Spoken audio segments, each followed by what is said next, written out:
الحمد لله رب العالمين والصلاة والسلام على سيد الأنبياء والمرسلين نبينا محمد وعلى آله وصحبه أجمعين أما بعد.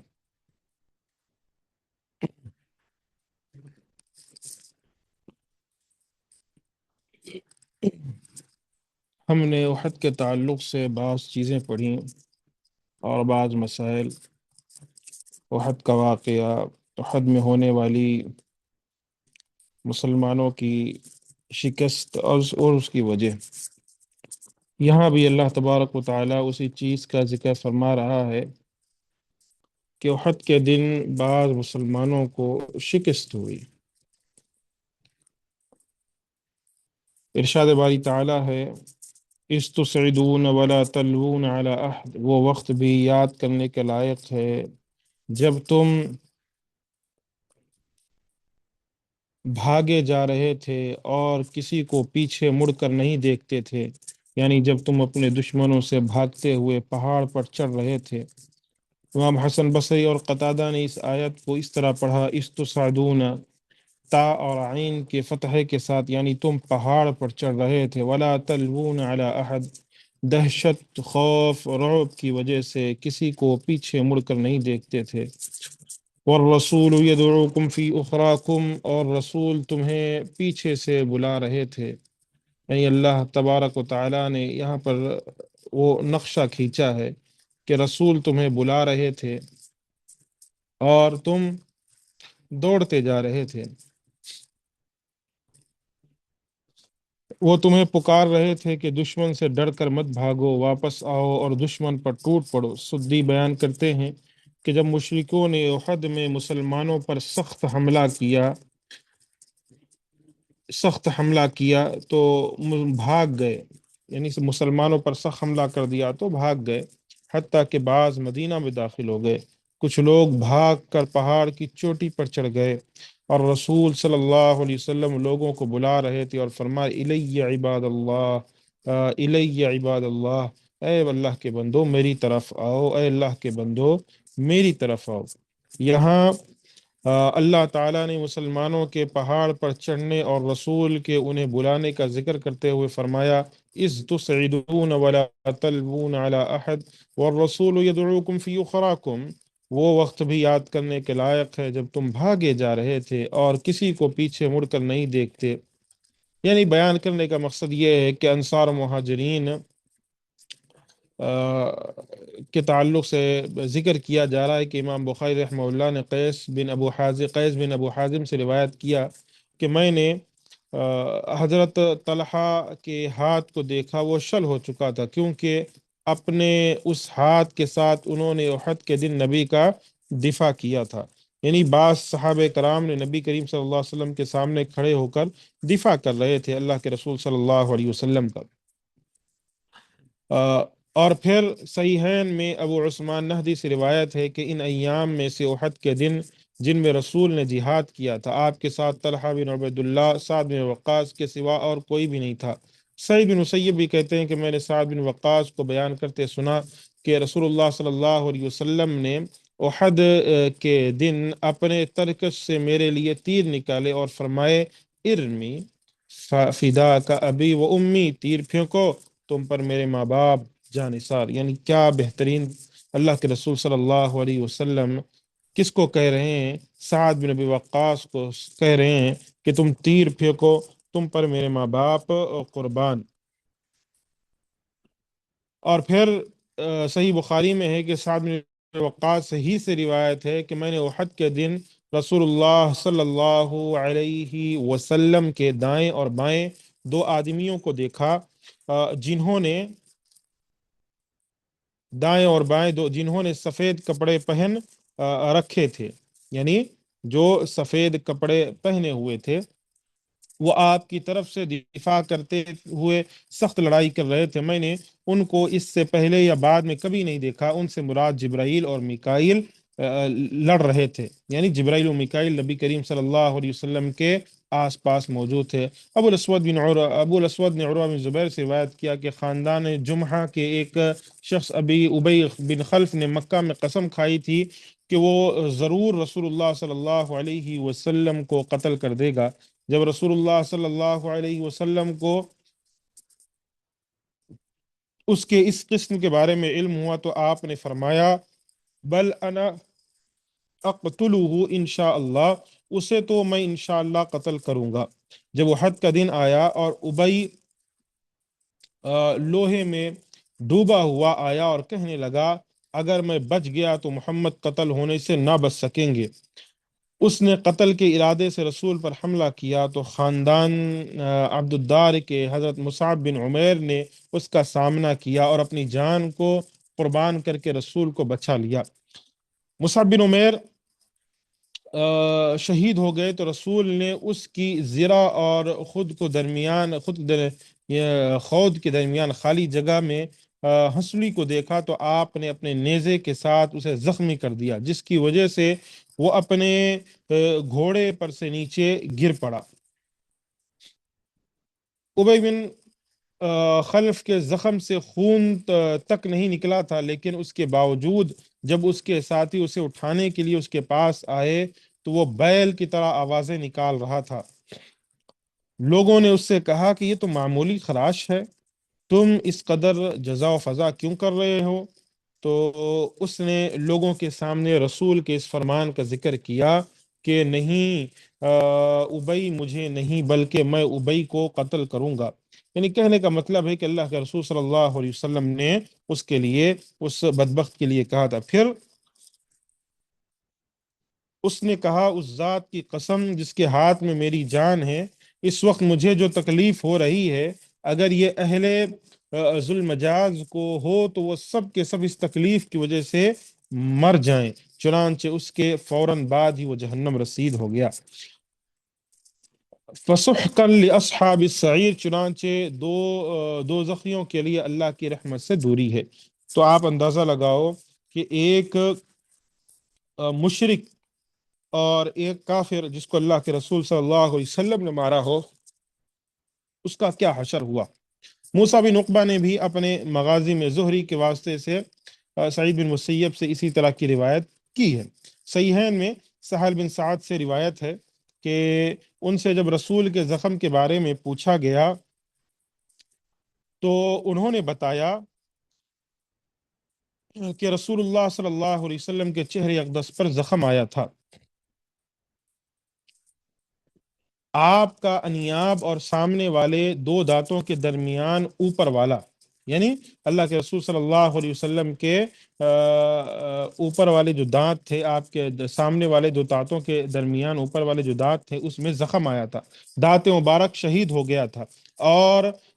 خود یعنی سر مبارک میں پیوست ہو جو اللہ کے رسول صلی اللہ علیہ وسلم نے پہنا ہوا تھا، وہ اللہ کے رسول صلی اللہ علیہ وسلم کا سر مبارک میں دھس گیا تھا۔ فاطمہ بنت رسول ارشاد فرماتی ہیں، فاطمہ رضی اللہ عنہا، کہ خون دھو رہی تھی، یعنی اللہ کے رسول صلی اللہ علیہ وسلم کا خون وہ دھو رہی تھی، اور حضرت علی رضی اللہ عنہ ڈھال سے پانی ڈال رہے تھے۔ ٹھیک ہے، علی رضی اللہ عنہ کیا کر رہے تھے؟ ڈھال سے پانی ڈال رہے تھے اور فاطمہ خون دھو رہے تھے رضی اللہ عنہا۔ فاطمہ نے جب یہ دیکھا کہ پانی کے ساتھ خون کے بہنے میں تو اور بھی اضافہ ہو گیا تو انہوں نے چٹائی کے ایک ٹکڑے کو لے کر جلایا، جب وہ راکھ ہو گیا تو انہوں نے اسے زخم پر رکھ دیا تو اس سے خون بہنا رک گیا۔ یعنی اللہ کے رسول صلی اللہ اس جنگ کے اندر بہت کو کافروں نے قتل کرنے کی، مشرکوں نے قتل کرنے کی ٹھیک ہے،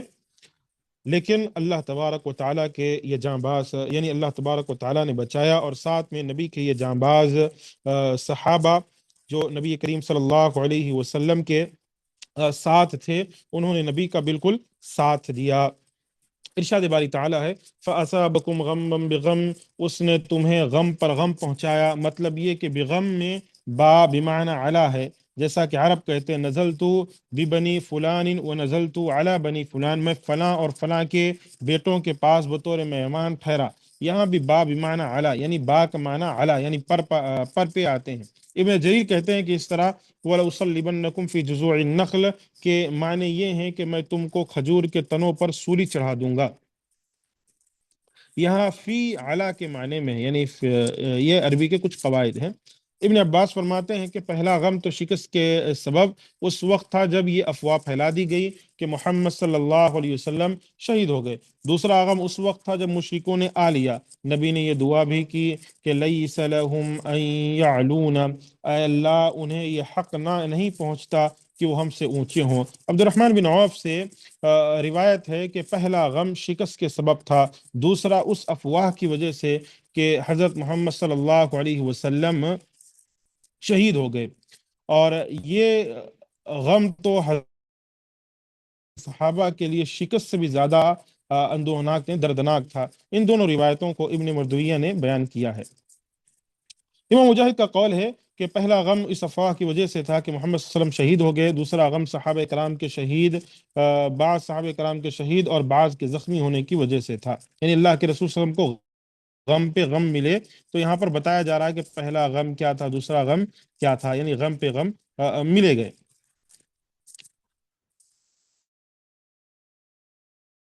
وہی ساری چیزیں جو ہے ذکر کی جا رہی ہیں کہ اللہ کے رسول صلی اللہ علیہ وسلم کو جو غم دیے، یعنی ایک غم یہ تھا کہ نبی کریم صلی اللہ علیہ وسلم کے شہید ہونے کی افواہ پھیل گئی، دوسرا غم یہ پہنچا کہ بعض صحابہ شہید ہو گئے، یہ غم اللہ کے رسول صلی اللہ علیہ وسلم کو ہی پہنچا اور بعض زخمی ہوئے۔ لِكَيْ لَا تَحْزَنُوا عَلَى مَا فَاتَكُمْ وَلَا مَا أَصَابَكُمْ، تاکہ جو چیز تمہارے ہاتھ سے جاتی رہی یا جو مصیبت تم پر واقع ہوئی اس سے تم غمناک نہ ہو، یعنی مال غنیمت اور دشمن پر فتح سے جو محرومی ہوئی، یہ زخمی و قتل ہونے کی صورت میں جو مصیبت تم پر واقع ہوئی۔ یہ حضرت ابن عباس، عبد الرحمن بن عوف، حسن قتادہ اور سدی کا قول ہے۔ واللہ خبیر بما تعملون، اللہ تمہارے اعمال سے خبردار ہے، سبحانہ بحمدہ لا الہ الا هو جل وعلا۔ تو اللہ تبارک و تعالی نے ان آیات کے اندر بہت پیاری چیزیں ذکر فرمائی کہ دوران جنگ مسلمانوں کو جو شکست ہوئی اس کی وجہ ذکر فرمائی، پھر کیسے اللہ تبارک و تعالیٰ نے اللہ کے رسول صلی اللہ علیہ وسلم کی مدد کی، پھر کیسے صحابہ کرام نے نبی کریم صلی اللہ علیہ وسلم کے آگے پیچھے رہے، کیسے اللہ کے رسول صلی اللہ علیہ وسلم کی مدد کی گئی، ان ساری چیزوں کا تذکرہ کیا گیا۔ اب یہاں پر ایک بہت اہم مسئلہ ہے، وہ یہ کہ صحابہ کرام کو اتنا سکون و اطمینان نازل ہو گیا تھا دوران جنگ میں کہ بعض صحابہ کہتے ہیں کہ ہمیں اونگ آ رہی تھی، یعنی نیند کا جو ایک حصہ ہوتا ہے جیسے اونگ آتی ہے نا، ویسے یعنی جنگ کے اندر ان کو اونگ آ رہی تھی۔ قرآن مجید کی آیت پڑھتے ہیں، اعوذ باللہ من الشیطان الرجیم، بسم اللہ الرحمن الرحیم، ثم انزل علیکم من بعد الغم امنة نعاسا یغشا طائفة منكم وطائفة قد أهمتهم أنفسهم يظنون بالله غير الحق ظن الجاهلية يقولون هل لنا من الأمر من شيء قل إن الأمر كله لله يخفون ما في أنفسهم ما لا يبدون لك يقولون لو كان لنا من الأمر شيء ما قتلنا هاهنا قل لو كنتم في بيوتكم لبرز الذين كتب عليهم القتل إلى مضاجعهم وليبتلي الله ما في صدوركم وليمحص ما في قلوبكم والله عليم بذات الصدور إن الذين تولوا منكم يوم التقى الجمعان إنما استزلهم الشيطان ببعض ما كسبوا وَلَقَدْ عَفَى اللَّهُ عَنْهُمْ إِنَّ اللَّهَ غَفُورٌ حَلِيمٌ۔ پھر اس نے غم کے بعد تم پر سکون نازل کیا جس سے تمہارے ایک گروہ پر اونگ طاری ہو گئی، اور دوسرا گروہ جس کے نزدیک ساری اہمیت اپنی ذات ہی کی تھی، وہ اللہ کے بارے میں ناحق جاہلانہ طور پر گمار کرنے لگا۔ وہ کہتے تھے کیا اس معاملے میں ہمارا بھی کوئی اختیار ہے؟ کہہ دیجئے سب اختیار اللہ ہی کا ہے، وہ اپنے دلوں میں وہ بات چھپاتے ہیں جو آپ کے سامنے ظاہر نہیں کر سکتے۔ وہ کہتے ہیں اگر اس معاملے میں ہمارا بھی کچھ اختیار ہوتا ہم یہاں نہ مارے جاتے۔ کہہ دیجئے اگر تم اپنے گھروں میں ہوتے تو بھی جن کی قسمت میں قتل ہونا لکھا تھا وہ اپنی قتل گاہوں کی طرف ضرور نکل آتے۔ یہ اس لیے ہوا کہ جو کچھ تمہارے سینوں میں اللہ اسے آزمائے، اور تاکہ تمہارے دلوں میں سے وسوسوں سے صاف کر دے، اور اللہ سینوں کے بھید خوب جانتا ہے۔ بے شک جب دو لشکر احد میں آپس میں ٹکرائے تو تم میں سے جن لوگوں نے پسپائی اختیار کی، یقیناً وہ اپنی بعض کوتاہیوں کے سبب شیطان کے بہکاوے میں آ گئے، بلا شبہ اللہ نے انہیں معاف کر دیا، بے شک اللہ بہت بخشنے والا اور بہت حوصلے والا ہے۔ دوران جنگ مومنوں پر اونگ طاری ہو گئی تھی، یہاں پر اللہ تبارک و تعالی نے اس چیز کا ذکر فرمایا۔ اللہ اپنے مومن بندوں پر اپنے احسان کو جتلا رہا ہے کہ جب اس نے ان پر سکینت اور اونگ کو نازل فرمایا تو اللہ نے حزن و غم کی حالت میں، جبکہ انہوں نے ہتھیار پہن رکھے تھے، ان پر اونگ کو طاری کر دیا۔ بتانے کا مقصد یہ ہے کہ جب جنگ ہو رہی تھی احد کے میدان میں اور صحابہ لڑ رہے تھے، تو اللہ تبارک و تعالیٰ نے اتنا سکون و اطمینان ان کو اس میں نازل کر دیا نا کہ ان کو اونگ آ رہی تھی جنگ کے دوران، ٹھیک ہے؟ جیسے کہ انس کے حوالے سے کہ ابو طلحہ رضی اللہ عنہ کی روایت کو بیان کیا ہے کہ میں نے احد کے دن اپنے سر کو اٹھایا تو کیا دیکھتا ہوں، ان میں سے ہر شخص اونگ کی وجہ سے اپنی ڈھال کے نیچے کی طرف جھک رہا ہے، یعنی اتنا اونگ ہے۔ اونگ کا مطلب جانتے ہیں نا، جو نیند کا غلبہ آ جاتا ہے اور نیند آنے والی ہوتی ہے، آنکھیں بند ہونے لگتی ہیں، ویسے تو یہ اللہ نے سکون نازل کیا تھا، یہ اللہ نے اطمینان نازل کیا تھا مسلمانوں پر جنگ کے دوران، یہ مسلمانوں کا سکون و اطمینان تھا۔ پھر آگے اللہ نے منافقوں کا بھی ذکر کیا، وَطَائِفَةٌ قَدْ أَهَمَّتْهُمْ، کہ میں اس سے دوسری جماعت سے مراد منافقین ہیں جنہیں اپنی ہی جان کے لالے پڑے ہوئے تھے، اور یہ سب سے زیادہ بزدل، کم ہمت، حق کی مخالفت کرنے والے تھے۔ يَظُنُّونَ بِاللَّهِ غَيْرَ الْحَقِّ ظَنَّ الْجَاهِلِيَّةِ، اللہ کے بارے میں ناحق جاہلیت جیسے گمان کرتے تھے، یعنی اللہ کے بارے میں ان کے گمان اچھے نہیں تھے، یعنی یہ جھوٹے لوگ تھے، اللہ کی ذات گرامی کے بارے میں بھی شک و شبہ میں مبتلا تھے۔ اللہ فرماتا ہے پھر اللہ نے غم و رنج کے بعد تم پر تسلی نازل فرمائی کہ اونگ تم میں سے ایک جماعت پر طاری ہو گئی، یعنی ان لوگوں پر جو اہل ایمان و یقین تھے، اہل ثبات اور صحیح توکل کرنے والے تھے، جنہیں پورا پورا وثوق تھا کہ اللہ ضرور اپنے رسول کی مدد فرمائے گا اور ان کی امید کو بر لائے گا۔ اسی لیے فرمایا وَطَائِفَةٌ قَدْ أَهَمَّتْهُمْ أَنفُسُهُمْ، کچھ لوگ جن کو جان کے لالے پڑے تھے، قلق و اضطراب، گھبراہٹ اور خوف کی وجہ سے ان پر اونگ طاری نہیں تھی۔ تو آپ سوچ سکتے ہیں کہ ظاہر سی بات ہے جن کو اپنی جان کا خوف ہے، جن کو دولت کی، جن کو رتبے کی، اور جن کو اپنی کیا کہتے ہیں جانوں کی، اپنے مالوں کا خدشہ ہے، ڈر ہے، تو پھر ان کو ہمیشہ ڈر ہی لگا رہتا ہے، یہ ہمیشہ ڈرتے رہتے ہیں کہ کب کیا ہو جائے، جنگ کے دوران ہمیشہ ڈر ڈر کر لڑتے ہیں۔ لیکن جن کو ڈر ہی نہیں ہے، کسی چیز کا نہیں ہے، چاہے جو ہو جائے، انہیں معلوم ہے جئیں گے اس دنیا میں، رہیں گے غازی بنیں گے، اس دنیا سے جائیں گے شہید ہوں گے، کوئی خوف نہیں، اور پھر سکون و اطمینان اللہ نے اوپر سے اور نازل کر دیا۔ تو کس چیز کا ڈر مسلمانوں کو؟ یہی اللہ مومنوں کو، ہمیں اور امت کو یہ سمجھانے کی کوشش کر رہا ہے۔ اسی طرح جب مشرک اس گھڑی غالب آ گئے تو انہوں نے بھی یہی سمجھ لیا تھا کہ بس یہی فیصلہ کن گھڑی ہے، اب اسلام اور مسلمانوں کا خاتمہ ہو جائے گا۔ جب غالب آئے انہوں نے سوچا کہ اب ختم، اب ہم مسلمانوں کو مار سکتے ہیں، ان کا خاتمہ کر سکتے ہیں۔ اہل ریب و شک کی یہی کیفیت ہوتی ہے، جب بھی کسی مشکل امر میں مبتلا ہوتے ہیں تو اس قسم کے فاسد اوہام و ظنون انہیں گھیر لیتے ہیں۔ پھر اللہ نے فرمایا یقولون، وہ اس حال میں کہتے تھے حل لنا من الامر شیء، بھلا ہمارے اختیار کی کچھ بات ہے؟ اس کے جواب میں اللہ نے فرمایا قل ان الامر كله للہ یخفون فی انفسهم ما لا یبدون لک، آپ کہہ دیں بے شک سب باتیں اللہ ہی کے اختیار میں ہیں، یہ وہ بات دلوں میں مخفی رکھتے ہیں جو آپ پر ظاہر نہیں کرتے۔ پھر اللہ نے ان کی اس بات کو بھی بیان فرما دیا جسے انہوں نے اپنے دل میں مخفی رکھا تھا، اور وہ یہ کہ یقولون لو کان لنا من الامر شیء ما قتلنا ها هنا، کہتے تھے کہ ہمارے بس کی بات ہوتی تو ہم یہاں قتل ہی نہ کیے جاتے، وہ یہ بات رسول سے چھپا کر کہتے تھے۔ امام ابن اسحاق نے عبداللہ بن زبیر کی روایت کو بیان کیا، جب خوف بہت شدید ہوا تو اس وقت میں رسول کے ساتھ تھا، میں نے دیکھا کہ اس وقت شدید خوف کے عالم میں اللہ نے ہم پر اونگ کو طاری فرما دیا. نیند کی وجہ سے ہم میں سے ہر شخص کی ٹھوڑی اس کے سینے پر لگ رہی تھی. میں معتب بن قشیر کی بات کو اس وقت اس طرح سن رہا تھا جیسے کوئی خواب میں دیکھ رہا ہوں. وہ اس وقت کہہ رہا تھا کہ اگر ہمارے بس کی بات ہوتی تو ہم یہاں قتل ہی نہ کیے جاتے. میں نے اس کی اس بات کو یاد کر لیا اور معتب کی اسی بات کے سلسلے میں اللہ نے فرمایا، یہ نازل فرمایا. کہنے کا مطلب یہ ہے کہ صحابی رسول عبداللہ بن زبیر ارشاد فرماتے ہیں کہ جب یہ لڑائی چل رہی تھی، جنگ چل رہی تھی، میں نبی کے پاس تھا. تو معتب بن قشیر جو ہے کہہ رہے تھے کہ اگر یہ جنگ نہیں ہوتی نا، کہ وہ یہ کہہ رہے تھے کہ اگر ہمارے بس میں یہ ساری چیزیں ہوتی تو ہم یہاں نہیں ہوتے، ہم یہاں پر نہیں ہوتے اور یہاں پر نہیں لڑتے، تو ہم بچ جاتے، ہمارا قتل نہیں ہوتا. تو اس کے تعلق سے اللہ نے ذکر فرمایا کہ اس کے جواب میں اللہ نے فرمایا کہہ دیجیے اگر تم اپنے گھروں میں بھی ہوتے جن کی تقدیر میں مارا جانا لکھا تھا وہ اپنی قتل گاہوں کی طرف ضرور نکل آتے. یہ تو اللہ کی طرف سے طے شدہ اور لکھی ہوئی تقدیر ہے، ایسا حتمی اور لازمی فیصلہ ہے جس سے کوئی بھاگ نہیں سکتا، جسے کسی بھی قیمت پر ٹالا نہیں جا سکتا. کہنے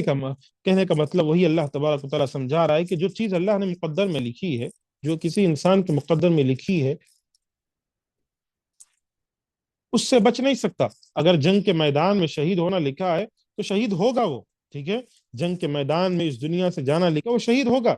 اسے اپنے گھر سے نکلنا پڑے گا، وہ خود بذات خود نکلے گا. جیسے دنیا کے اندر ہماری اور آپ کی زندگی کے اندر نارمل ہے کہ ایک انسان جو ہے ایک وقت سوچتا ہے کہ میں گھر سے نہیں نکلوں، کوئی کام نہیں ہے، پھر کسی کام کے لیے وہ گھر سے نکلتا ہے، دل میں یہ خیال نہیں رہتا کہ اسے جانا ہے کہیں، جانا ہے کہیں، اس کے دل میں خیال نہیں ہے، لیکن عین موقع پر نکل جاتا ہے گھر سے وہ. اور کئی دفعہ کیا ایسا حادثات کا شکار ہو جاتا ہے اور وہاں پر وہ وفات پا جاتا ہے، مر جاتا ہے. اس کی موت وہاں لکھی تھی، وہ اپنے گھر سے بستر سے اٹھ کر گاڑی چالو کر کے اس مقام تک پہنچا، وہاں اس کی موت لکھی گئی. ٹھیک ہے، تو یہی ساری چیزیں ہیں، جہاں انسان کی اللہ نے موت لکھی وہ مرے گا وہیں پر. اور اس سے ایسا نہیں ہوتا کاش کہ میں یہاں نہیں جاتا تو میرے ساتھ ایسا نہیں ہوتا. ہمارے پاس ہوتا ہے، بعض مسلمان کہتے ہیں آج اگر میں اس راستے سے نہیں گزرتا تو میرا ایکسیڈنٹ نہیں ہوتا، آج اس راستے سے نہیں گزرتا تو یہ نہیں ہوتا. بھائی آپ کے حصے میں وہ لکھا گیا تھا، آپ گزر گئے، آپ کے ساتھ ہو گیا، معاملہ ختم، قدر اللہ ما شاء فعل. یہ بیکار کی جو ہے اس قسم کی باتیں کرنا کہ کاش میں ایسا کیا ہوتا تو ایسا ہو جاتا، یوں کیا ہوتا تو ویسے ہو جاتا، یہ ساری چیزیں خلاف شرعی ہے. یہاں تک انشاءاللہ کافی ہے، باقی باتیں آئندہ دروس میں آئیں گے. اللہ سے دعا ہے ہم تمام کو اللہ قرآن و سنت پر عمل کی توفیق عطا فرمائے. آمین. واخر دعوانا الحمد للہ رب العالمین. السلام علیکم ورحمۃ اللہ وبرکاتہ.